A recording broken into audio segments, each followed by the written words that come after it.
Buhay Manggagawa! Nagsisilbing tinig ng mga manggagawa. Buhay Manggagawa! Kapagpalayang pagbati sa lahat ng inaabot ng ating podcast. Ako po si Priscilla. Ang paksa natin ngayon ay ang neoliberal na atake sa mga manggagawa sa Pilipinas at sa buong mundo. Ang magtatalak ay si Paul Quintos, na Research Coordinator ng International League of People's Struggle Philippines.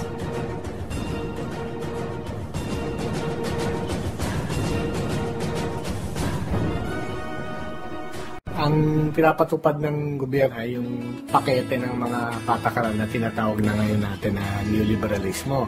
Ang pinaka-mayor naman na sangkap niyan yung pagbibigay ng laya.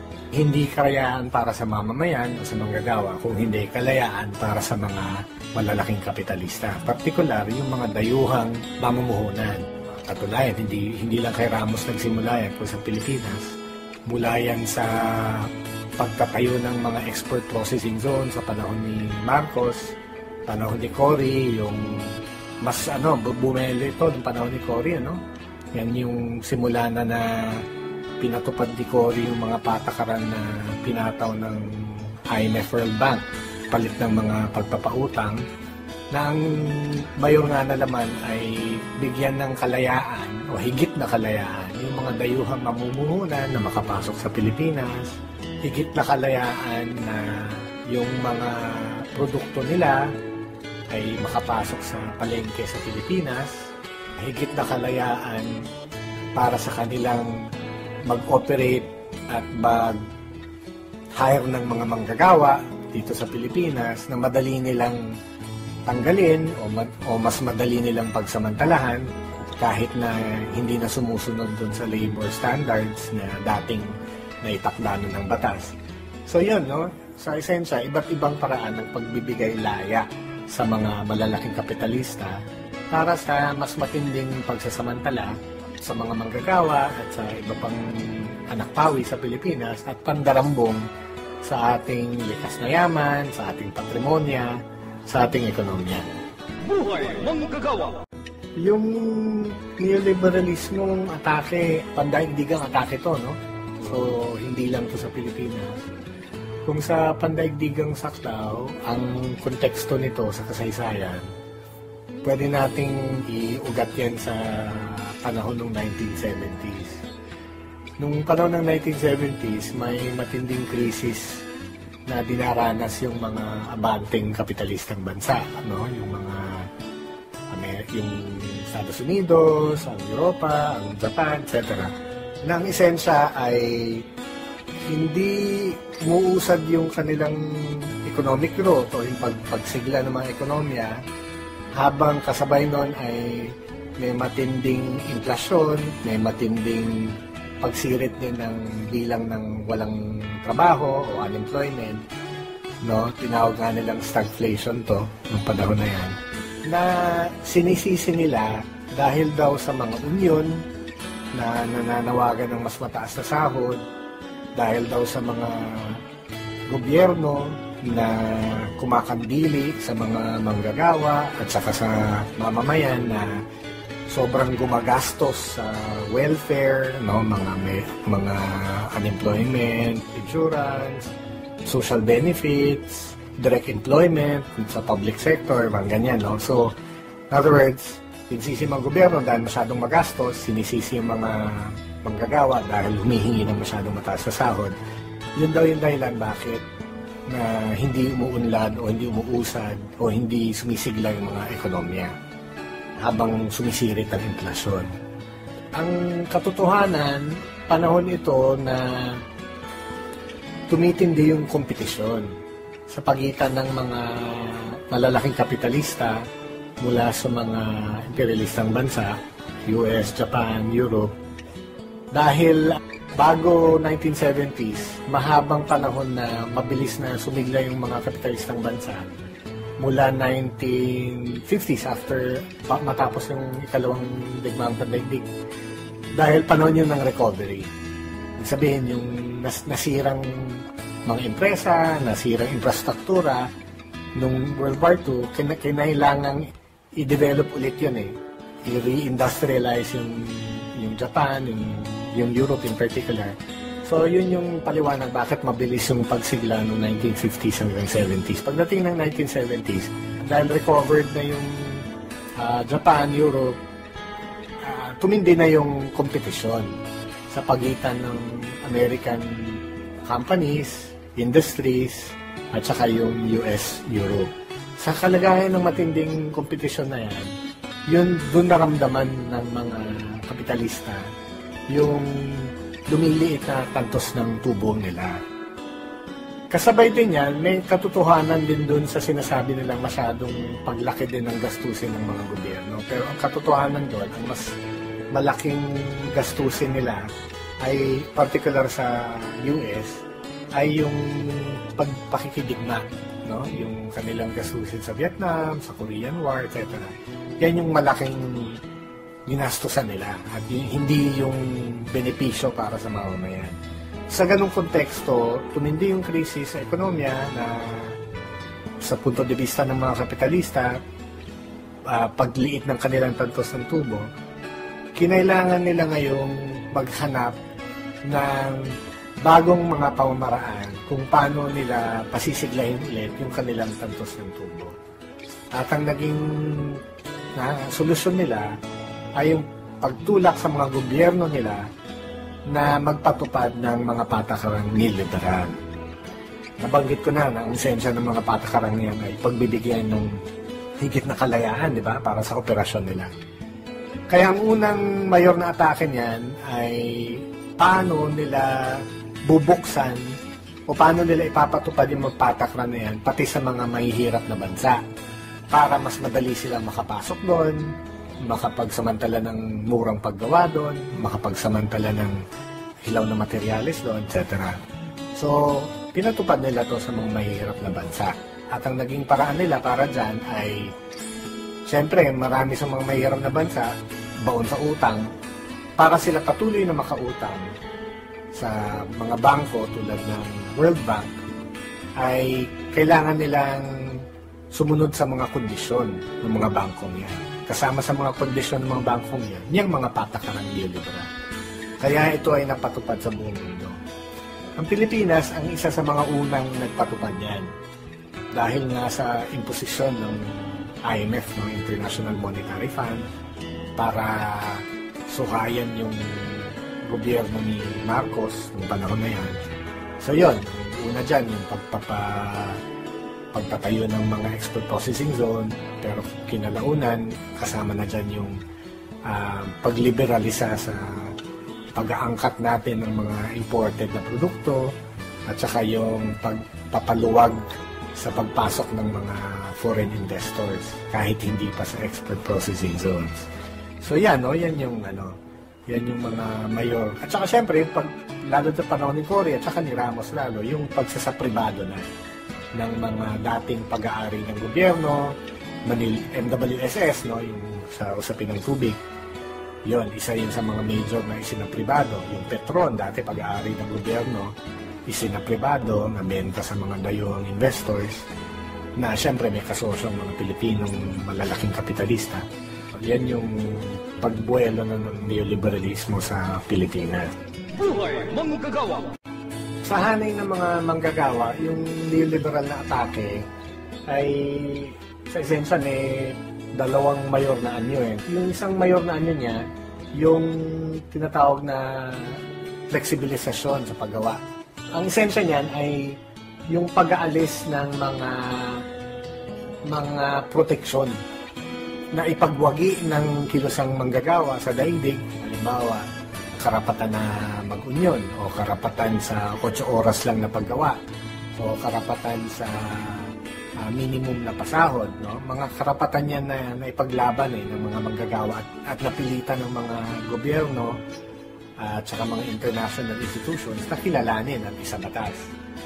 Ang neoliberalismo, inaatras yun o dinidistrungka. Hindi nila lubusang inaalis yung mga karapatan na yan, pero ginagawa nilang inutil yung mga batas na kumikilala dyan. So, halimbawa, kung sa Pilipinas, ang isang naging Ano niyan ay yung pagsasabatas ng Wage Rationalization Act. 1989 yata ito, tama ba? 1989, oo. Kung saan isang aspeto nito ay nagkaroon ng, imbis na pambansang minimum wage, meron ng iba-ibang minimum wage sa iba-ibang rehiyon. At maging sa iba-ibang rehiyon, sa loob ng isang rehiyon, halimbawa, iba ang minimum wage, depende sa laki ng empresa, depende kung nalulugi ang empresa, depende kung anong level ng, anong size ng munisipyo. So, sa madaling salita, meron pa rin minimum wage na kinikilala sa konstitusyon tsaka sa batas, pero sa praktika, hindi na ito mapanghawakan ng mga manggagawa dahil hinati-hati ng wage rationalization. Ano yung minimum wage na nakikilalanin sa iba-ibang rehiyon at within the region, hinati-hati pa. Ang epekto nun, siyempre, paghati-hatiin yung mga manggagawa. Imbis na isang pambansang laban, halimbawa, mabaling yung mga manggagawa sa hiwa-hiwalay na laban. Pwedeng municipal level or at most company level ng mga laban. CBA na lang, parang gano'n. At yung kasalukuyang yung two-tier wage policy, pagpapatuloy lang ng ganyang tunguhin. Sama din sa mayor na neoliberal na atake sa manggagawa, yung kontraktualisasyon kung sa Pilipinas. Ang epekto naman nito ay i-distrong yung karapatan sa katiyakan sa trabaho o job security ng mga manggagawa. Kasi kinikilala rin yan sa konstitusyon na hindi ka basta-basta pwede tanggalin. Pero dahil sa mga department order na ipinatupad din noong 1990s ng Department of Labor, naglabas sila ng hindi batas pero department order na nag-i-interpret sa batas. Yun ang ibig sabihin ng department order, isa itong interpretasyon kung paano ipatupad ang isang existing na law. Sa interpretasyon nila, ginawa nilang mas madali para sa mga empresa na gumamit ng mga subcontractor o kaya mag-hire ng mga temporary workers na in effect, after 4 months o 5 months, basta below 6 months, pwede mong tanggalin. O kaya sa kaso naman ng subcontracting, tuloy-tuloy silang empleyado ng subcontractor, pero hindi kinikilala yung employer-employee relationship sa pagitan ng mga manggagawa at saka yung main principal na kapitalistang nakikinabang doon sa kanilang paggawa. So, halimbawa, sa San Miguel, lumaganap ng gusto yung kontraktualisasyon o paggamit ng mga subcon. Ang nangyari, siyempre, yung mga manggagawa na dati malakas yung pagkakaisa nila sa union, unti-unting humina yan. Dahil hindi na sila kinikilala by law na empleyado ng San Miguel. Kung hindi, empleyado sila ng mga subcontractor ng San Miguel. So, ayon sa ganong interpretasyon sa batas, pag hihingi sila ng sahod na mas mataas, hindi sa San Miguel, hihingi sila ng mas mataas sa sahod sa mga subcon. Ang epekto rin nun, paghati-hatiin ng mga manggagawa. Nang humina sila, humina ang pagkakaisa, at maging hindi epektibo yung kanilang paglaban para sa mas mataas na sahod o benepisyo. Yun yung mga ilang mayor na halimbawa ng neoliberal na atake, particular sa mga manggagawa. Siyempre, kaakibat ng lahat yan, yung panunupil. So, yung panunupil, para doon sa mga pumapalag o yung mga nagigit pa rin ng kanilang karapatan, ang sagot ng Estado dyan, kamay na bakal. Kaya kasama ng Wage Rationalization Act na binabanggit ko kanina, yung interpretasyon sa karapatang, yung paglimita doon sa karapatang mag-union o mag-welcome. So, kinikilala pa rin yan, dahil by international law, may karapatang mag-welga lahat at karapatang mag-union. Pero, naglagay ng mga iba't ibang rekisitos para masabing lawful o legal ang isang welga. Kumbaga, napakahirap para kang pumapasok sa butas ng karayom kung ikaw ay union para masabing legal yung iyong welga. Sa madaling salita, meron kang karapatang magwelga sa papel, pero sa praktika, hindi mo yun magawa dahil sa batas o sa interpretasyon ng batas sa ilalim ng Wage Rationalization Act. At ang naging epekto nito sa aktual, maraming manggagawa na kapag nagwelga, tinatanggal sa trabaho at maraming union na nadurog o dinurog sa ganyang pamaraan. At ang netong epekto nito ay yung pagdausdos din ng sahod ng mga manggagawa, pagdausdos ng mga benepisyo ng mga manggagawa, at syempre yung kabuhayan at kagalingan ng kanilang mga pamilya. Buhay Manggagawa!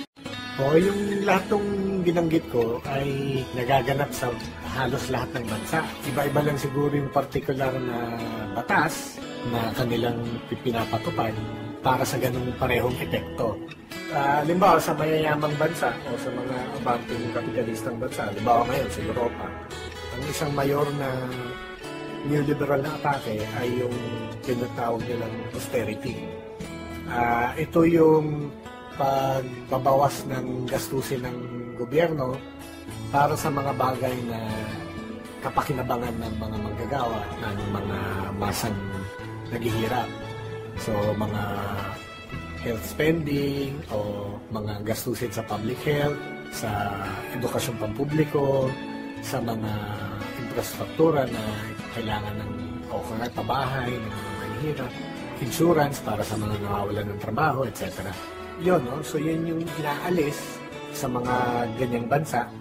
Kaya ang tindi ngayon din nung pagdausdos din ng kalagayan pang-ekonomiya at social-economic conditions ng mga manggagawa sa mga bansang yan.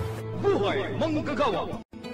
Sa mga manggagawa sa Pilipinas, siyempre, ang isang antas ng laban dyan yung pagtatanggol sa kanilang mga batayang karapatan sa nakubuhay na sahod, sa disenteng trabaho, sa kanilang mga demokratikong karapatan, kasama na yung pag-union, pag-awareness. So, iba-ibang laban yan na ginigiit yung kanilang karapatan at saka nilalabanan din, nilalantad yung mga batas na lumalabag sa esensya ng mga karapatan na yan.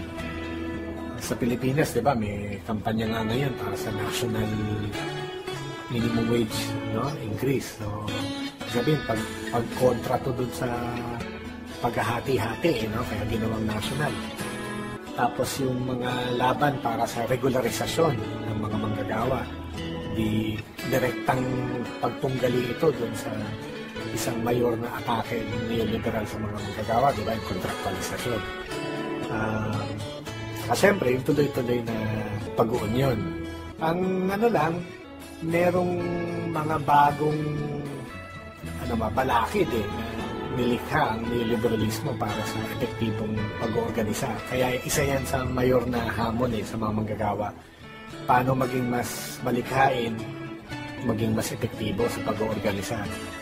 So, mga manggagawa, siguro, mahalaw na rin sa karanasan sa nakaraan, yung pag-oorganisa, hindi na lang sa empresa, di ba? Kung hindi sa komunidad, sa mga bahay-bahay, gumagamit ng iba-ibang anyo ng pag-oorganisa na hindi lang union sa, halimbawa, kahit sa mga export processing zone, di ba? Minsan nagsisimula ang pag-oorganisa sa pamagitan ng mga study group o kaya religious, may mga religious groups nagsisimula o kaya nagsisimula sa parang asosasyon lang sa komunidad.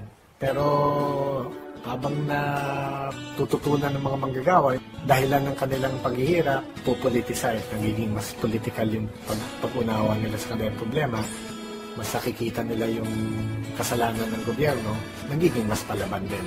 Buhay Manggagawa!